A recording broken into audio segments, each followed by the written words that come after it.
Once upon a time, long ago, there was a poor, tired woodcutter who lived near the edge of a great forest. He had two children, a boy who was named Hansel and a little girl named Gretel.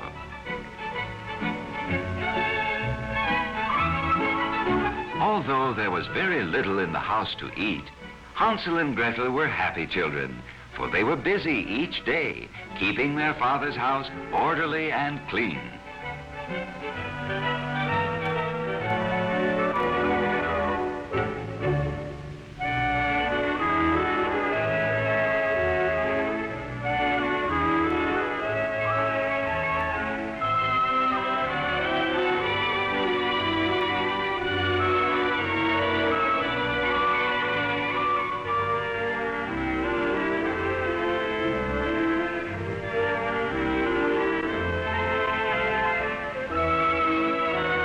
Times were hard for the woodcutter. Often all the food he could bring home for their supper was a little stale bread and a half pitcher of milk. He was so worried, as it was barely enough to keep his children from starving.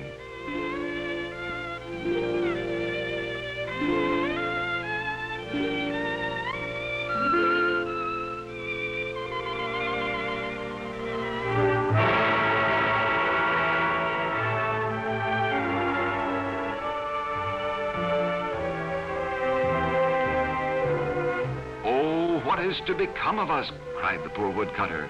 Our last bit of food gone. Hansel knew that Gretel had not intended to break the pitcher nor spill the milk, and tried to comfort her. But he knew too how worried his father was and wanted to help him in some way.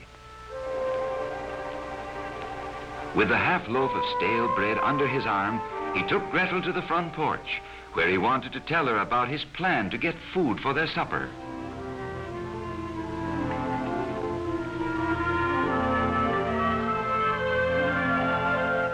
We shall go into the forest and fill our basket with nice ripe berries, said Hansel. But Gretel was afraid. She thought they might get lost without their father. Hansel finally persuaded her to follow him, and the two children set out on their journey through the wood. Finally, Hansel began to break off pieces of bread and drop them along the path.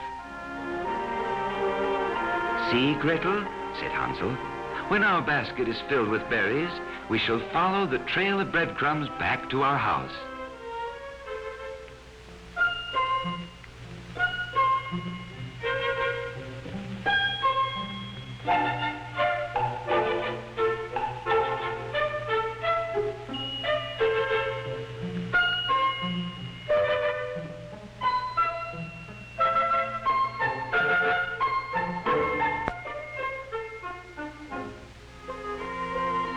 The children walked deeper and deeper into the dense forest, searching for berries. It was getting late, and their basket was still empty. Gretel wanted to start for home, but when they looked for the breadcrumbs, they were gone.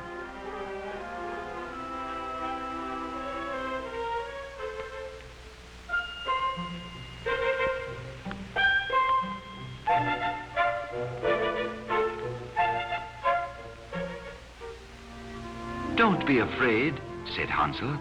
In the morning we shall find our way somehow.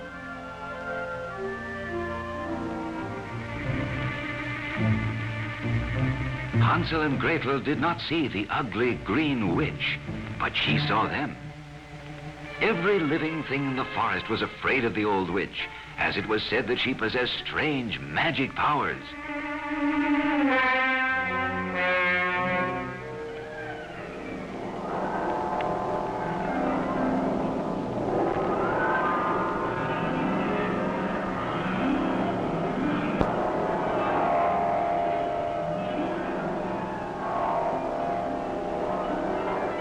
What a beautiful gingerbread house it was for two hungry children to find in the lonesome forest. Hansel thought it strange that they hadn't noticed it before. The roof was made of ginger snaps. the chimney of blocks of taffy candy, and the sides were covered with frosted cookies. They were just about to eat the candy windowsill when they heard a voice say, "Nibble, nibble, little mouse, who is nibbling at my house?" "Oh, you poor hungry children," the old woman said in a very cheerful voice. "I'm so glad you like my gingerbread house." Then she said in a more kindly voice than before, "Come in, come inside, and I will give you something very nice to eat." Though the old witch was ugly and her face wrinkled and green, she spoke so pleasantly, children trusted her.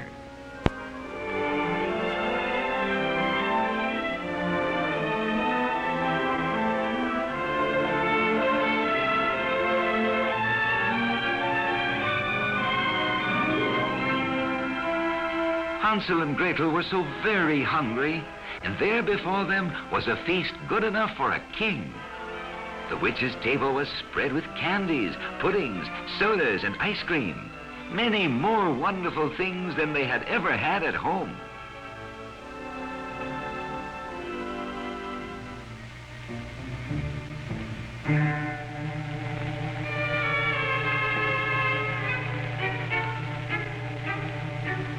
Suddenly, the old witch seized Hansel by the collar and jerked him out of his chair.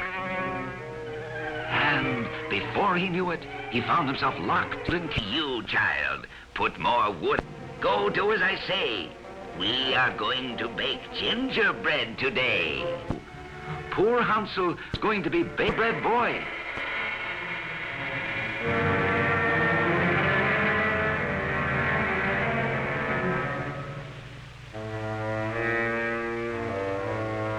"Now, child, test the oven and see if it is hot enough," said the old witch. Gretel pretended not to know how to test the oven. "Oh, you stupid girl," said the angry old witch. "I will do it myself." Gretel thought of poor Hansel locked in the cage, and she knew what she must do.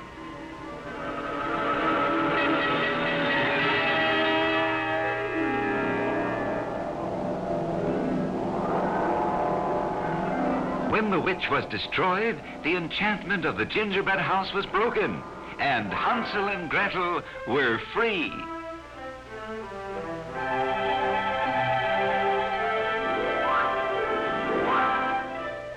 Because of Gretel's brave deed, the entire forest was now free of the witch's evil spell. The animals sent a quick-footed white rabbit to tell Hansel and Gretel how happy and how grateful they were, and to show them where the old witch had hidden her treasure chest of gold and silver and precious jewels.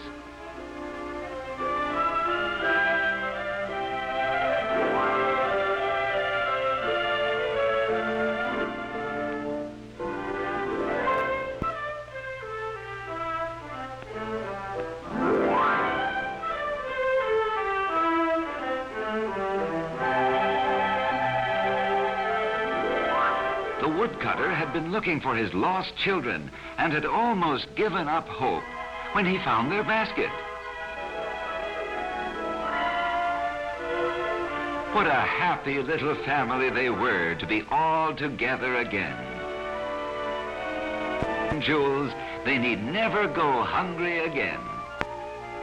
And they lived happily ever after.